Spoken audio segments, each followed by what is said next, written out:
Hello दोस्तों, आज है 2 नवंबर 2025 दिन रविवार, हिंदी तिथि एकादशी। और आइए बात करते हैं आज के मुख्य समाचार में देश भर के तमाम बड़ी खबरों पर नजर डालते हैं। देखिए दोस्तों, हमारे देश में आज यानी 2 नवंबर से देश भर में देव उठनी एकादशी की तैयारियां शुरू होंगी। मान्यता है कि इस दिन भगवान विष्णु 4 महीने की योग निद्रा से जागते हैं और मांगलिक कार्यों की पुनः शुरुआत होती है। मंदिरों में तुलसी विवाह और विशेष भक्ति संध्या के आयोजन होंगे। अयोध्या, उज्जैन और पुरी में लाखों श्रद्धालु स्नान पूजन में शामिल होंगे। पंडितों के अनुसार इस बार तुलसी विवाह 3 नवंबर को शुभ मुहूर्त में होगा। भक्तों के लिए यह दिन वैवाहिक जीवन में सौभाग्य और सुख समृद्धि का प्रतीक माना जाता है। चलिए अब अगली खबर देखिए दोस्तों। आज 2 नवंबर से भारत की नई विदेशी व्यापार नीति FTP 2025-30 लागू होगी। नीति का उद्देश्य 5 वर्षों में निर्यात को $2 ट्रिलियन तक पहुंचाना है। इसमें इलेक्ट्रॉनिक्स, रक्षा उद्योग, फार्मा और कृषि उत्पादों पर विशेष प्रोत्साहन दिए गए हैं। वाणिज्य मंत्रालय ने बताया कि निर्यातकों को डिजिटल सर्टिफिकेशन और एकीकृत लॉजिस्टिक्स पोर्टल की सुविधा दी जाएगी। प्रधानमंत्री नरेंद्र मोदी नीति की घोषणा के बाद make in India 2.0 road map launch करेंगे। इससे भारत एशिया का तीसरा सबसे बड़ा निर्यात केंद्र बन सकता है, जिससे लाखों रोजगार सृजित होंगे। वहीं अब अगली खबर देखिए दोस्तों। भारत का अंतरिक्ष अनुसंधान संगठन इसरो आज तड़के श्रीहरिकोटा से इनसैट 3H संचार उपग्रह लॉन्च करेगा। ये उपग्रह पूरे दक्षिण एशिया में तेज और स्थिर इंटरनेट कनेक्टिविटी उपलब्ध कराएगा, खासकर पहाड़ी और समुद्री इलाकों में। इस उपग्रह से रक्षा, मौसम निगरानी और कृषि संचार नेटवर्क को भी लाभ होगा। इसरो प्रमुख S सोमनाथ ने बताया कि ये डिजिटल इंडिया मिशन को नई ऊर्जा देगा। PSLV C-70 रॉकेट से लॉन्च होने वाला यह मिशन भारत का इस वर्ष का चौथा प्रमुख प्रक्षेपण होगा। चलिए दोस्तों, खबरों में आगे बढ़ते हैं। आज से दिल्ली में G20 अर्बन इंफ्रास्ट्रक्चर समिट 2025 का उद्घाटन होगा। इसमें भारत सहित 20 देशों के नगर विकास मंत्री, शहरी योजनाकार और वर्ल्ड बैंक प्रतिनिधि शामिल होंगे। चर्चा का मुख्य विषय होगा sustainable urban mobility, clean transport और स्मार्ट सिटी टेक्नोलॉजी। उद्घाटन के बाद PM Modi green urban mission 2.0 का ऐलान कर सकते हैं, जिसमें 25,000 करोड़ रुपए के निवेश की संभावना है। अब अगली खबर देखिए।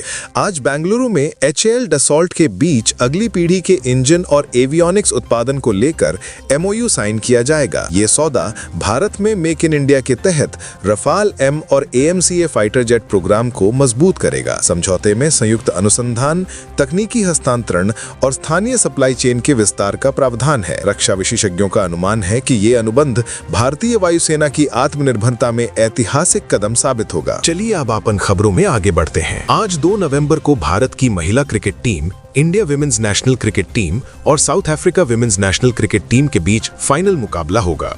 ये 2025 की ICC women's cricket world cup 2025 का समापन मैच होगा और भारत अपनी पहली विजयी ट्रॉफी की कोशिश करेगा। मैच का आयोजन doctor DY Patil sports academy, Mumbai में 3 PM IST से होगा। टिकट बहुत जल्दी बिक चुके हैं और इस मुकाबले से महिला क्रिकेट को नई ऊंचाई मिलने की उम्मीदें हैं। अब अगली खबर देखिए। बेंगलुरु के MEI लेआउट में आज से हैप्पी स्ट्रीट्स कार्यक्रम शुरू होगा। इस अभियान का मकसद है लोगों को सड़कों पर वाहन रहित रविवार का अनुभव देना, ताकि परिवार साइकिलिंग, स्केटिंग, योग, जुम्बा और खुले में सांस्कृतिक गतिविधियों में भाग ले सकें। ये कार्यक्रम शहर में बढ़ते प्रदूषण और ट्रैफिक अव्यवस्था पर जागरूकता बढ़ाने के लिए आयोजित किया जा रहा है। नगर निगम, BBMP और टाइम्स ग्रुप ने इसे मिलकर हर रविवार आयोजित करने की योजना बनाई है। चलिए खबरों में आगे बढ़ते हैं दोस्तों। आज से 2 दिन के लिए बहरीन के विदेश मंत्री अब्दुल लतीफ बिन रशीद अल ज़ियानी भारत आ रहे हैं। उनकी यात्रा 2-3 नवंबर को निर्धारित है। मिनिस्ट्री ऑफ एक्सटर्नल अफेयर्स के अनुसार इस दौरे का मुख्य उद्देश्य भारत बहरीन के द्विपक्षीय संबंधों को नई दिशा देना है। चर्चा के मुख्य विषयों में शिक्षा सहयोग, साइबर सुरक्षा, छात्रों के आदान प्रदान तथा नागरिकों की राहत सहायता शामिल है। पिछले दिसंबर में भारत के विदेश मंत्री S जयशंकर की बहरीन यात्रा के बाद ये दूसरा प्रमुख कदम माना जा रहा है। वहीं अब अगली खबर देखिए दोस्तों। उज्जैन के विक्रम उद्योगपुरी औद्योगिक टाउनशिप में लगभग 35 कंपनियों ने निवेश प्रस्ताव दिए हैं, जिनकी कुल राशि 8,000 करोड़ से ऊपर है। ये निवेश प्रस्ताव मेडिकल डिवाइसेज, खाद्य प्रसंस्करण, पंप निर्माण व रसायन क्षेत्रों से हैं। MPIDC ने बताया है कि दूसरे चरण के रूप में 488 हेक्टेयर क्षेत्र विकसित किया जा रहा है, जिसमें plug and play industrial shades व आधुनिक लॉजिस्टिक्स होंगे। इससे मध्य भारत में औद्योगिक विकास को बढ़ावा मिलने की उम्मीद है। अगली खबर देखिए दोस्तों।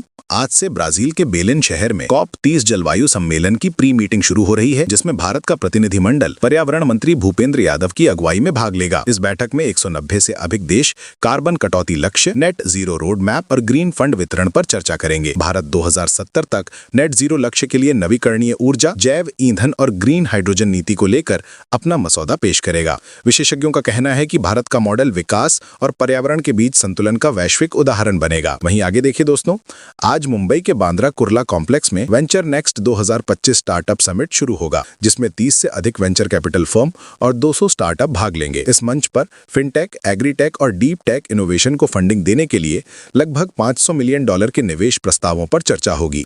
आयोजन FICCI और स्टार्टअप इंडिया के संयुक्त तत्वावधान में हो रहा है। विशेषज्ञों का कहना है कि इससे छोटे भारतीय स्टार्टअप्स को वैश्विक निवेशकों तक सीधी पहुंच मिलेगी और रोजगार सृजन में तेजी आएगी। अब अगली खबर देखिए। नीतीश कुमार ने बीते शनिवार एक वीडियो संदेश जारी किया है, जिसमें उन्होंने बिहार के लोगों से कहा कि उन्होंने 2005 से अब तक सभी वर्गों समुदायों की सेवा की है। उन्होंने विशेष रूप से कहा कि मैंने कभी अपने परिवार के लिए काम नहीं किया और अब बिहारी होने में अपमान नहीं बल्कि सम्मान है। वीडियो में उन्होंने शिक्षा, स्वास्थ्य, सड़क, बिजली, पेयजल में सुधार का दावा किया। ये वीडियो अगले माह होने वाले विधानसभा चुनाव की तैयारियों के मद्देनजर जारी हुआ है, जिससे उनकी राजनीतिक रणनीति एवं जनता संपर्क को बल मिलेगी। चलिए अब आगे बढ़ते हैं दोस्तों। महाराष्ट्र में किसान संगठन नेता मनोज जारंगे ने 2 नवंबर को पूरे राज्य में एक बड़ी किसान सम्मेलन बुलाने की घोषणा की है। स्थान है जालना जिले के अंतर्गत अंतरवली साराटी, जिसमें किसानों को न्यूनतम समर्थन मूल्य यानी MSP, ऋण माफी और फसल बीमा योजनाओं की समय पर क्रियान्वयन की मांग की जाएगी। जारंगे ने चेतावनी दी है कि यदि इन मांगों को जल्द नहीं माना गया तो स्थानीय चुनावों का बहिष्कार हो सकता है। किसान आंदोलन में आने वाले समय में बढ़ती सक्रियता का संकेत मिल रहा है। भारत सरकार ने जनगणना 2027 की तैयारियों की शुरुआत कर दी है। इसके तहत पहले चरण के सेल्फ एन्यूमरेशन मॉड्यूल का परीक्षण 1 नवंबर 2025 से शुरू हुआ है। इस डिजिटल पहल के जरिए नागरिक स्वयं अपनी जानकारी ऑनलाइन भर सकेंगे। एन्यूमरेटर प्रमुख नागरिकों के घर जाकर उन्हें वेबसाइट पर आवश्यक विवरण भरने में सहायता करेंगे। जनगणना 2027 में पहली बार व्यापक रूप से तकनीक का इस्तेमाल किया जा रहा है, ताकि डेटा अधिक सटीक और पारदर्शी तरीके से एकत्र किया जा सके। सरकार का उद्देश्य है कि यह प्रक्रिया तेज, सुरक्षित और जनता के लिए सुविधाजनक बने। प्रधानमंत्री नरेंद्र मोदी ने छत्तीसगढ़ की रजत जयंती पर रायपुर में 14,260 करोड़ रुपए की विकास परियोजनाओं का उद्घाटन और शिलान्यास किया। उन्होंने शहीद वीर नारायण सिंह की प्रतिमा का अनावरण किया और अटल बिहारी वाजपेयी की मूर्ति स्थापित की। पीएम मोदी ने कहा कि छत्तीसगढ़ अब सिर्फ कच्चे माल का केंद्र नहीं बल्कि एक तेजी से उभरता औद्योगिक राज्य बन रहा है।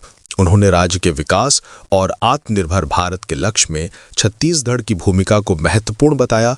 साथ ही नई परियोजनाओं को जन कल्याण और रोजगार सृजन से जोड़कर सराहा। वहीं अब अगली खबर देखिए दोस्तों। एनडीए गठबंधन ने आगामी चुनाव के लिए अपना संकल्प पत्र जारी किया, जिसमें रोजगार, महिला सशक्तिकरण और किसानों पर विशेष ध्यान दिया गया है। घोषणा पत्र में 1 करोड़ नौकरियों के सृजन, हर जिले में मेगा स्किल सेंटर की स्थापना और महिलाओं को 2 लाख रुपए तक की सहायता देने का वादा किया गया है। इसके साथ ही 1 करोड़ लखपति दीदी योजना और किसानों के लिए MSP गारंटी का प्रावधान शामिल है। संकल्प पत्र को JP नड्डा और नीतीश कुमार ने संयुक्त रूप से लॉन्च किया। वहीं महागठबंधन ने अपने वादे में 2500 रुपए मासिक सहायता देने की घोषणा की है।